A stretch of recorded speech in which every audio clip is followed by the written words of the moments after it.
मेरा नाम स्मिता है और आज मैं आपको एक दिल दहला देने वाली कहानी सुनाने जा रही हूँ। ये कहानी है एक गांव की जहाँ कुछ ऐसा हुआ जो शायद आपको यकीन नहीं होगा। तो ध्यान से सुनिए क्योंकि ये कहानी आपके रोंगटे खड़े कर देगी। गांव के कोने में एक पुराना अकेला सा ड्रमस्टिक का पेड़ खड़ा था। लोगों का मानना था कि उस पेड़ में एक आत्मा का वास है और कोई भी उस पेड़ के पास जाने की हिम्मत नहीं करता था, खासकर रात में। लेकिन हर कहानी में एक ऐसा किरदार होता है जो डर को चुनौती देता है। इस कहानी में वह किरदार है रवि। रवि एक निडर लड़का था जिसे इन अंधविश्वासों पर यकीन नहीं था। उसने गांव वालों की बातों को हंसी में उड़ा दिया और एक रात ठंड से बचने के लिए उसी पेड़ के नीचे आग जलाने की ठानी। अब जरा सोचिए, एक ऐसा पेड़ जिसे छूने तक से लोग डरते थे, उसके नीचे आग जलाना। रवि के दोस्तों ने उसे खूब समझाया लेकिन वो नहीं माना। और फिर वही हुआ जिसका डर था। आग की गर्माहट के साथ पेड़ से अजीबोगरीब आवाजें आने लगी, जैसे कोई दर्द से चीख रहा हो। पर रवि अपने हंसी मजाक में डूबा इन आवाजों को हवा समझकर इग्नोर करता रहा। क्या आपने कभी सोचा है कि कुछ चीजें मजाक नहीं होती? रात के गहरे अंधेरे में अचानक से चारों ओर एक सर्द हवा चलने लगी। आग बुझ गई और रवि को एहसास हुआ कि वो अकेला नहीं है। उसकी रीढ़ में एक सिहरन दौड़ गई। पेड़ की शाखाएं हिलने लगीं, मानो किसी अदृश्य शक्ति ने उसे घेर लिया हो।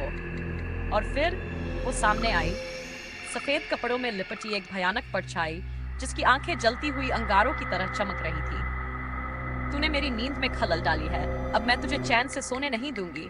वो आवाज बर्फ की तरह ठंडी थी जो रवि की रूह तक को जमा गई। रवि ने हिम्मत जुटाकर भागने की कोशिश की, लेकिन उसके पैर जैसे जमीन से चिपक गए थे।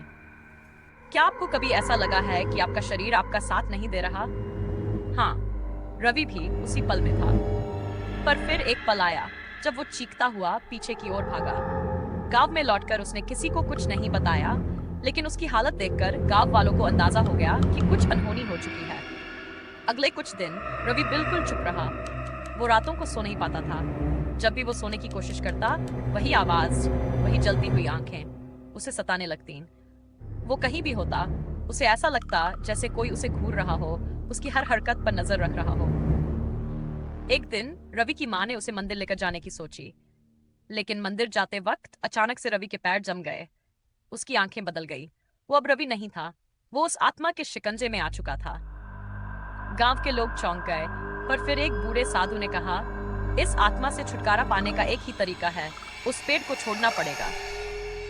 गांव वालों ने उस ड्रमस्टिक के पेड़ को काटने का फैसला किया, लेकिन जैसे ही पहली कुल्हाड़ी पेड़ पर लगी, हवा में तेज चीख सुनाई दी। लोगों के रोंगटे खड़े हो गए और जैसे ही पेड़ गिरा, रवि जमीन पर बेहोश हो गया।